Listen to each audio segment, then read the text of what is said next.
menjatuhkan sanksi pemberhentian terhadap Umi Wahyuni dari jabatannya sebagai Ketua KPU Provinsi Jawa Barat.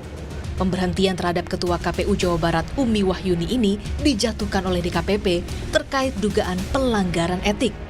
Umi diduga membiarkan pergeseran suara antar caleg Partai Nasdem Dapil Jawa Barat 9. Aduan awalnya disampaikan oleh salah satu caleg bernama Aep Hidayat yang merupakan caleg Nasdem yang merasa dirugikan.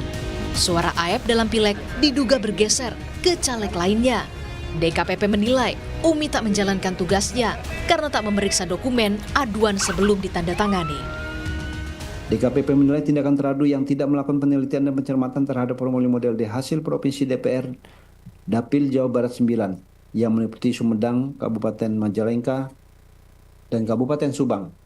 Sebelum melakukan penandatanganan adalah tindakan yang tidak dibenarkan menurut etika dan penyelenggara pemilu. Teradu tidak profesional dan akuntabel dalam melaksanakan tugas dan wewenang melindungi kemudian suara rakyat, sehingga terjadi pergeseran perolehan suara Nasdem kepada calon anggota DPR yang menimbulkan kerugian terhadap pengadu. Atas putusan DKPP, KPU punya waktu sepekan untuk melaksanakan putusan ini. Lantas, bagaimana nasib tahapan pilkada yang kini memasuki tahapan rekapitulasi suara? Tim Liputan, Kompas TV. Dewan Kehormatan Penyelenggara Pemilu resmi menjatuhkan sanksi pemberhentian terhadap Umi Wahyuni dari jabatannya sebagai Ketua KPU Provinsi Jawa Barat. Seberapa besar pengaruhnya pemecatan Ketua KPU Jawa Barat terhadap tahapan pilkada yang kini memasuki tahapan rekapitulasi suara? Kita bahas bersama peneliti Perludem, Haikal, melalui sambungan Zoom. Selamat sore, Mas Haikal. Selamat sore, Mas Ihsan. Mas Haikal, respons Perludem soal pemecatan Ketua KPU Jabar ini seperti apa?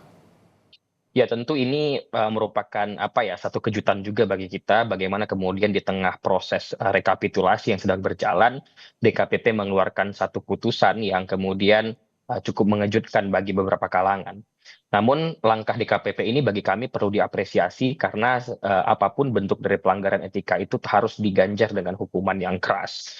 Nah, dalam konteks yang terjadi di Jawa Barat hari ini, sebenarnya ini tidak seharusnya tidak kemudian berdampak begitu besar terhadap proses yang sedang berjalan, meskipun pasti ada pengaruhnya.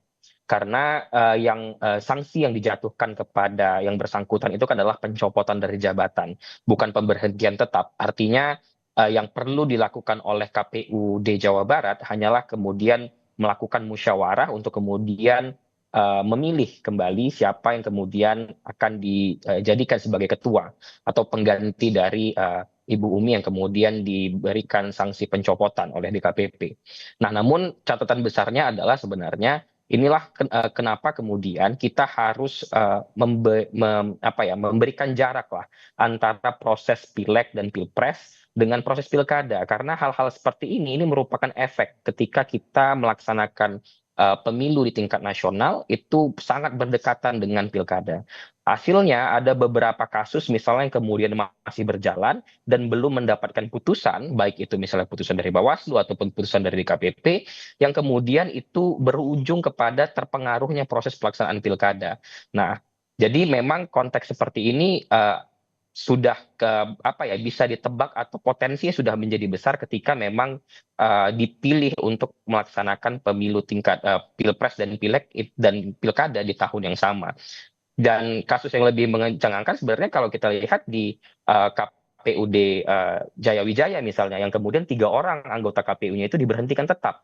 Bagaimana kemudian proses yang sedang berjalan di sana?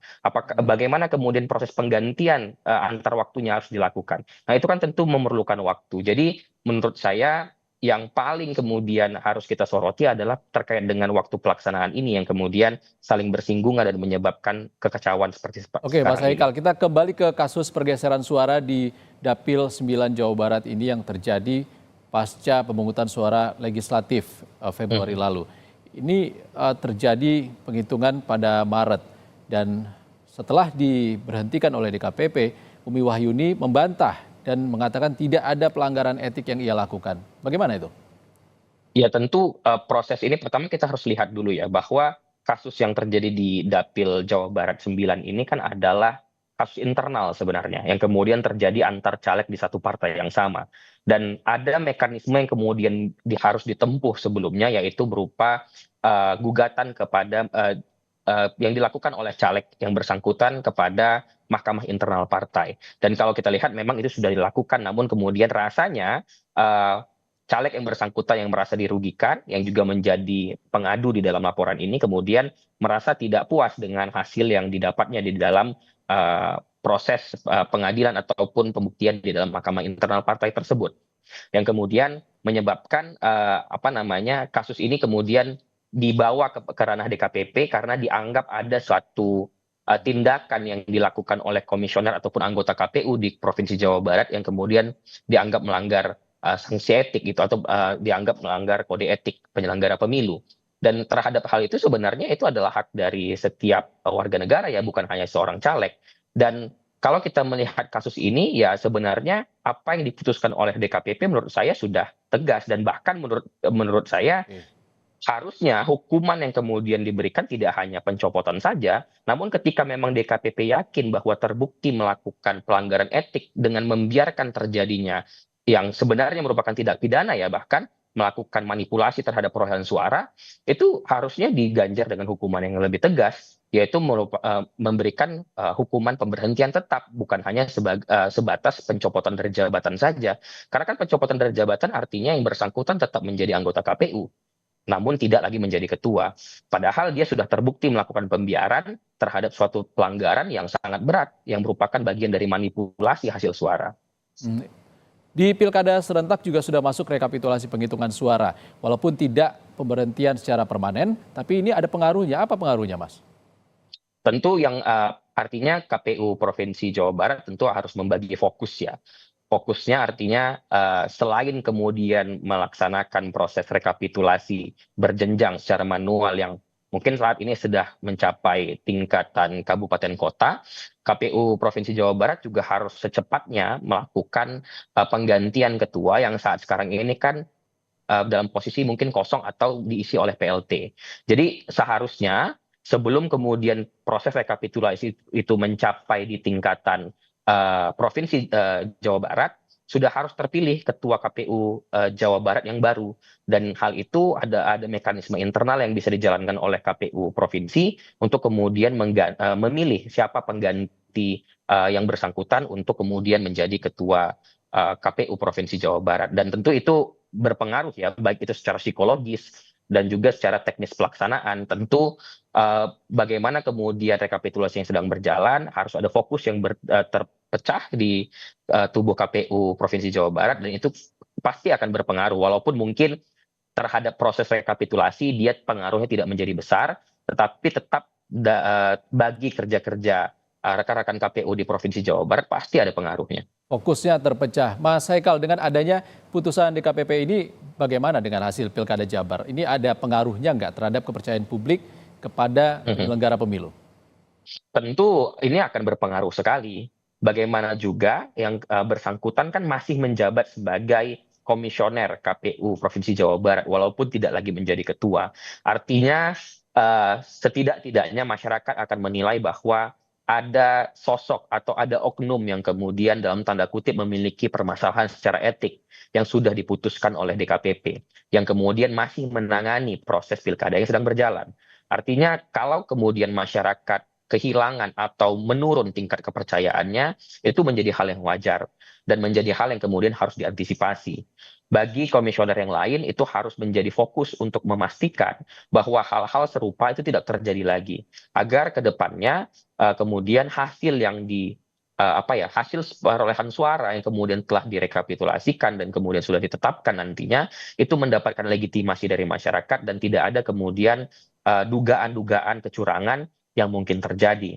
Dan masyarakat juga saya juga mengajak masyarakat ya, karena sudah ada presiden buruk seperti ini, maka kita harus sama-sama memantau, harus sama-sama melihat proses ini sebagai proses yang terbuka untuk kemudian bisa memastikan dan mengawasi prosesnya berjalan dengan baik. Putusan DKPP ini paling lambat harus dilaksanakan sepekan. Respons yang baru dikeluarkan KPU Jawa Barat adalah pernyataan pers Umi Wahyuni sendirian. Padahal komisioner KPU itu adalah kolektif kolegial. Seharusnya seperti apa KPU Jawa Barat meresponsnya? Kalau saya rasa tindakan komisioner yang lain untuk tidak kemudian bersama-sama misalnya menghadiri preskon terhadap putusan DKPP itu sudah benar. Karena meskipun keputusan yang kemudian diambil di dalam sebuah keputusan yang diambil oleh KPU itu adalah bersifat kolektif kolegial, namun kita harus melihat dalam kasus ini sanksi yang diberikan oleh DKPP kepada yang bersangkutan itu adalah sanksi secara personal kepada dirinya sebagai seorang komisioner yang juga merangkap sebagai ketua. Artinya apa? Artinya ketika kemudian ingin menanggapi atau merespon putusan tersebut, tidak boleh kemudian membawa kasus ini sebagai sebuah kasus kelembagaan. Karena kembali lagi bahwa yang kemudian diberikan hukuman ataupun sanksi itu adalah personal seorang ketua KPU yang kemudian juga merangkap sebagai anggota. Jadi saya rasa sudah benar kemudian kalau seandainya yang bersangkutan itu hanya melakukan press conference sendiri saja, kemudian tidak ditemani. Karena kalau ditemani juga oleh misalnya komisioner yang lain, kesannya akan menimbulkan bahwa ini adalah kasus yang bersifat kelembagaan gitu. Dan Baik. itu menurut saya keliru juga kalau seperti itu. Baik, kita tunggu seperti apa respons KPU Jawa Barat di tengah rekapitulasi penghitungan suara Pilkada dan juga meraih kembali kepercayaan publik terhadap KPU. Terima kasih Mas Haikal, peneliti Perludem sudah berbagi pandangan bersama kami di Rumah Pilkada.